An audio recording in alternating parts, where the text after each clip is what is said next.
Here we are on U.S. Highway 301.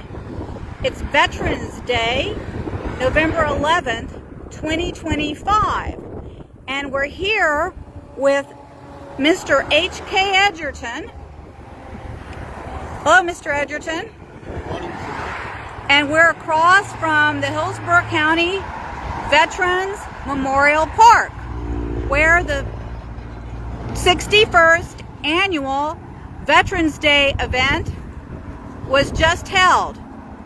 But Mr. Edgerton, you did not have a good day at the ceremony, did you? Well, Mr. Liddell, in all truth, I was having a great day. I was interacting with many veterans. Here I am donned in the uniform of the Southern Soldier,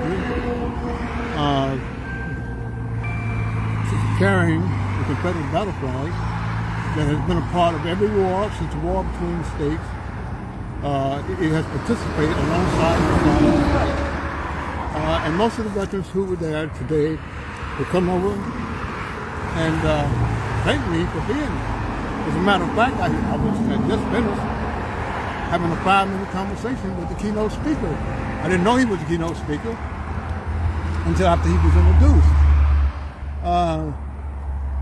And that's this Paul the soldiers were Hazar. asked, yes, the soldiers were asked, the veterans were asked, when their branch service was called to raise.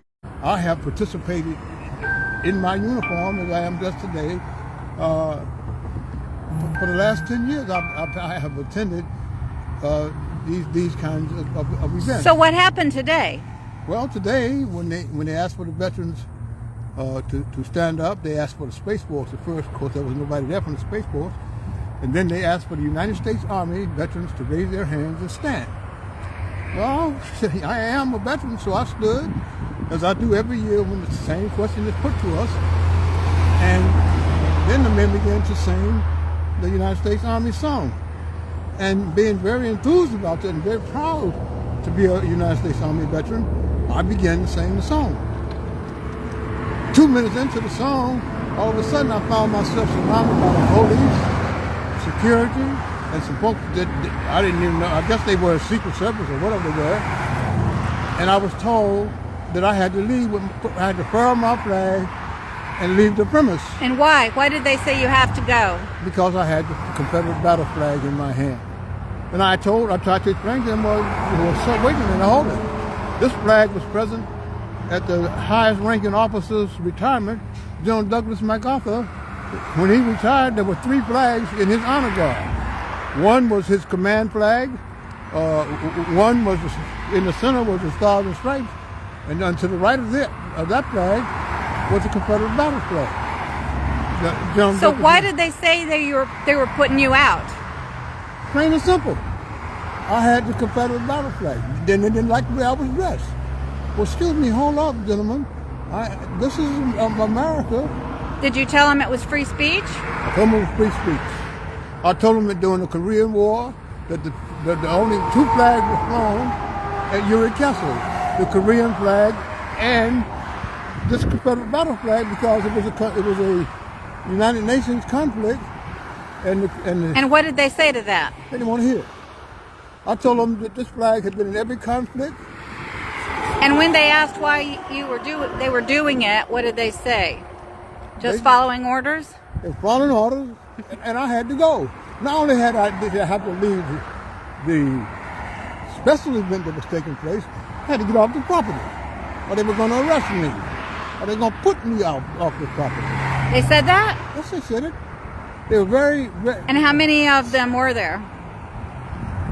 I can't tell you. It was probably 5 or 6 uniform, and maybe 2 or 3. Did they have a gun? Yes, they did. And were you embarrassed? I was not only embarrassed, I was traumatized. Traumatized because it's not my first time being at this kind of event and being recognized as a United States Army veteran. It doesn't make a difference whether I had on this uniform or carrying this flag. As I said, this flag has been alongside the Stars and Stripes in every conflict since the Spanish-American War. This flag has flown beside the Stars and Stripes. This flag has been in the veterans events. There's been no veterans event that I've been in that I have not had this uniform on and carrying this flag. I have never been so disgraced. But I'll tell you, the good part is the number of veterans who would salute me as they were forcing me to leave, follow me out to leave. You had some come up to you and talk to you? I did. And what'd they say? God bless you, HK, for coming here today. This is a disgraceful sin that you're being treated the way you're being treated now. And I will not let it stand. I think that the President of the United States of America... What do you think Hillsborough County should do? I think they should apologize. I think I should be deserved some kind of monetary relief. Do you think they should write you an apology and put it in the newspaper? Or? Newspaper, TV, they're all there. They all saw it. And I can guarantee you my face will be spread all over this nation after what these folks did to me here today. I'm ashamed of my country. So what will make this right for you? What will make it right for me? An apology. Both not only just a written apology, a spoken apology, but I believe I deserve some kind of compensation, monetary compensation for this happened. I think the President of the United States of America, personally, should give me a letter of apology, verbal, both in writing, and a written apology. Well, there was a U.S. Congresswoman there. What do you think she should do? Kathy Castor. Same thing. It is disgraceful. They made it seem as though I had done something. And the only thing I had done, or was doing, was singing my song for the United States Army. Very proudly. Well, sing it. Sing it now. No, I don't want to sing it now. I'm singing now. I am, first time in my life, that I am ashamed of being a veteran in a country that would take away my First Amendment right for no reason. And it would disgrace me so. I am ashamed. I am ashamed on Veterans Day to be called the United States Army veteran. Anything else you want people to know about what just happened? It should never happen again. It should never happen to any United States Army veteran. It's just a problem about this whole thing. It's always beat down on the South, beat down on the South. We take an oath of office to defend this country against all enemies, foreign and domestic. I'm not an enemy. In the Vietnam War, so many men would watch as the Stars and Stripes was stolen by the Viet Cong. And then they would go and set up an outpost, flying the flag, and when the veterans came past, they were shot and killed, thinking that it was the Stars and Stripes were flying, that it was a part of their men. But not one time. When the Confederate battle flag came out of the boonies, the men cheered because they knew the Vietnamese would not touch this flag. This flag has saved so many lives in so many wars. And it was not just until recently that the Marine Commandant banned this flag from many venues on the post and for the men from carrying it. The United States veterans don't like it. If you could have seen the respect that they gave to me today when I first walked up. The veterans were coming over, having a conversation with me, thanking me for coming today because they know it takes a certain amount of courage just to even carry this flag at an event like this. And there was not one Marine, not one Navy, not one Army, not one Coast Guard who came, and I talked to all of them. They came up to me today and thanked me for being here. Looked like there was a lot of people that wanted to take their picture with you. They did take their picture with me, a lot of them. So what did Paul Huzar, Lieutenant U.S. Colonel, Army retired, say to you when he came over to say hello to you before he spoke and you found out he was the speaker? I didn't even know he was a speaker until he had started to speak. But when he came over to talk to me, he was so beautifully dressed. I said to him, boy, I sure like your green. And he said, I sure like your gray. And we talked, we shot the breeze, We talked about the kind of things that he had done, his service, and we talked about the weather being kind of cold. We just two men shooting the breeze. I had no idea that he was the keynote speaker. I wouldn't even know. He was just another one of the people who had come up to me, and we just started talking. We talked about the flag. We talked about just shooting the breeze. So what should people do today to let their county commissioners and the public know about this? Should they share this video? Should they call the Hillsborough County Commission? They're going to do that. What should they do? They're going to do all of that. These people were not sad. They were not happy about what just happened. They saw what happened. I was not acting as a criminal. I was singing my United States Army song, just like everybody else who was singing it. And when they walked up on me, they just interrupted everything that was going on. They interrupted it and just treated me like I was some kind of subversive criminal who had walked up and who was trying to cause trouble. I was not. And they said, "Oh, you was waving the flag." I did not wave the flag. Do you think Hillsborough County officials disgraced the U.S. Army by evicting you during the singing of your Army song? They did. They may not want to accept it, but the truth is the truth. Bottom line, it's time for the truth to hit America. It's time for these people to understand.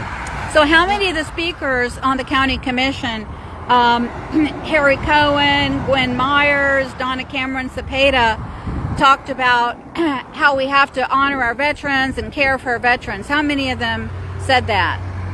All of them said it. So how do you feel about what they said versus what happened to you just now? They dishonor me as a veteran. Were they talking out the side of their neck? You can't do what they did. There was nothing that I was doing that was not in conformity to the Bill of Rights, the Second Amendment. I had a right to be here. I did nothing wrong. You cannot just, and I've been in many Veterans Day events, many. I have never been treated with disrespect at any of them. And I've talked to...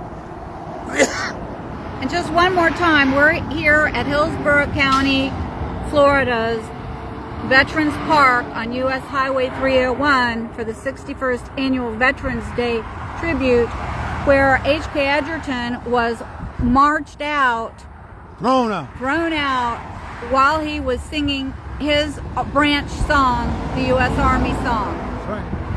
Anything else you want to tell the world, Mr. Edgerton? I have been at these events. I've talked to mayors. I've talked to lieutenant governors. I've talked to all kinds of folks. I've been in the company of President George W. Bush, standing on a rail in my home state of North Carolina when he was talking about privatizing Social Security. President Bush didn't tell me to get out. He told me to be careful. I had a letter that I wanted to put in his hands. He said, give it to that Secret Service man that's going to climb out on that rail behind you and tell him not to shoot you. But here, everybody heard. They just laughed and clapped. I've been in company of, Mr. I walked to Texas, carrying flags. Look at all. So what are you going to do next, Mr. Edgerton? Well, I will be here in Florida for a little while. I will probably be speaking at some events. No, I mean about today. Oh, I will leave that to my attorneys. I'm not going to let it go like that. It don't deserve to go like that. No man should have to face what I faced over there. Especially no veteran. I mean, I'm a veteran. All right, well, thank you, Mr. Edgerton. I love my country. Thank you, Mr. Edgerton. Happy Veterans Day to you. I'm sorry this is what happened to you today. God bless you, Mr. Mel. I swear mine.